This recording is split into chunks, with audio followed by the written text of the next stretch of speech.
Hello दोस्तों, स्वागत है आपका आपके अपने YouTube चैनल पर। आज हम आप सभी लोग के लिए एक भोले का भजन लाए हैं। अगर आप हमारे चैनल पर नए हैं तो प्लीज़ हमारे चैनल को सब्सक्राइब कर लें, क्योंकि हम आपके लिए इस तरह के गाने लाते रहते हैं। इसके साथ ही यह गीत आपको कैसा लगा कमेंट में ज़रूर बताएं। कादई के शिव के मनाई हो, शिव मानत नाही। कादई के शिव के मनाई हो, शिव मानत नाही। कादई के शिव के मनाई हो, शिव मानत नाही।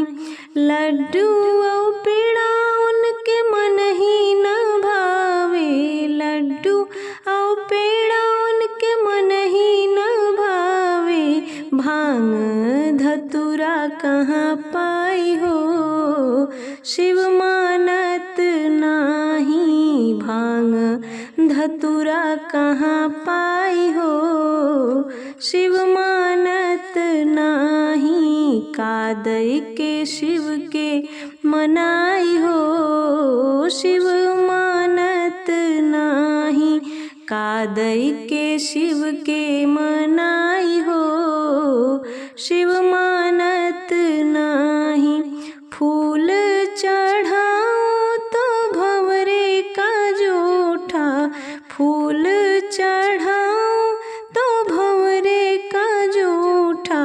भांग धतुरा कहाँ पाई हो, शिव मानत नाही। भांग धतुरा कहाँ पाई हो, शिव मानत नाही। कादई के शिव के मनाई हो, शिव मानत नाही।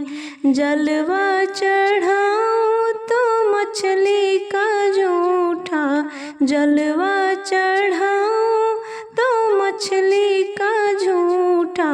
भांग धतूर कहाँ पाई हो, शिव मानत नाही। भंगिया धतुरा कहाँ पाई हो, शिव मानत नाही। कादई के शिव के मनाई हो, शिव मानत नाही। कादई के शिव के मनाई हो, शिव